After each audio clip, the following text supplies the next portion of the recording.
Dom Pedro II, segundo e último imperador do Brasil, cujo nome completo era Pedro de Alcântara João Carlos Leopoldo Salvador Bibiano Francisco Xavier de Paula Leocádio Miguel Gabriel Rafael Gonzaga, um nome muito pequeno, diga-se de passagem, nasceu em 2 de dezembro de 1825, na cidade do Rio de Janeiro. Cidade maravilhosa, coração do meu Brasil.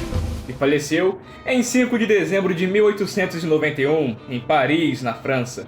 Ele foi o estadista que por mais tempo governou o Brasil, reinando de 1840 a 1889. No total, 50 anos. Meio século de serviços prestados ao Brasil. Mas afinal, o que Dom Pedro II tem a ver com o nosso município?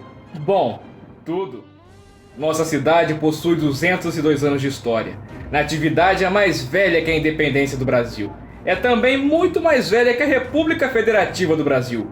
Somos um polo cultural, localizados a noroeste do Rio de Janeiro. E com 2 séculos de existência, não poderíamos deixar de colecionar muitas histórias. Na maioria das vezes, fantásticas. E esta figura autêntica que foi Dom Pedro II chegou a mexer nas políticas municipais. Eu sou João Arantes e hoje conheceremos a história do perdão real do imperador Pedro II concedido a um natividadense. Sejam muito bem-vindos ao primeiro episódio de Natividade em Destaque. Natividade, nos meados do século XIX, já era uma região de destaque. Tanto o governo imperial quanto o governo de Minas Gerais acreditavam que daqui poderia surgir uma metrópole notável.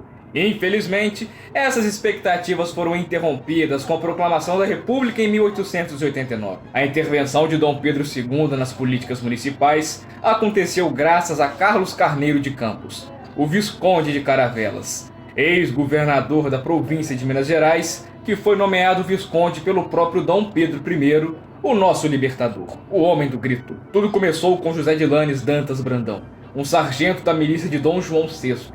Lanes foi o primeiro colono do Vale Carangolense. Ele era um desertor da polícia de Ponte Nova e estava fugindo das autoridades. O governo de Minas Gerais o procurou por anos até encontrá-lo em 1842 em Natividade, que na época era uma pequena aldeia em crescimento, com fazendas e pequenos estabelecimentos comerciais. Ao ser capturado por um tenente de nome desconhecido, José de Lanes esperava enfrentar a pena de morte em praça pública, como ocorreu com Tiradentes. Mas, para sua surpresa, ele foi absolvido de seus crimes e honrado com o título de guarda-mor pelos seus serviços prestados às regiões inóspitas que havia explorado e desenvolvido. Inóspitas, que nome bonito! Eu queria que meu nome fosse Inóspito. Inóspito Soares Arantes, seria maravilhoso. E para quem não sabe, inóspito significa lugar sem vida, lugar parado, vazio. José de Lanes ele ajudou a desenvolver essas terras inóspitas que era a Natividade na época.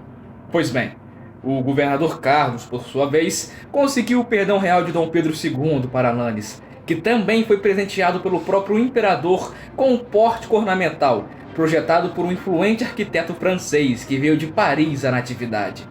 E uma curiosidade, durante o ano de 1890, foi tocado um hino francês, La Marseillaise, no Teatro de Natividade para comemorar o golpe republicano, que ocorrera no ano de 1889, ou seja, um ano antes. Então, esta é a história de hoje. Natividade é pequena, mas tem grande coração. Um povo incrível e, principalmente, uma história única no mundo. Natividade é verdadeiramente a Atenas do Noroeste Fluminense. Eu sou João Arantes e fiquem com Deus. Até a próxima com seu Zé do Caixão, Natividadense!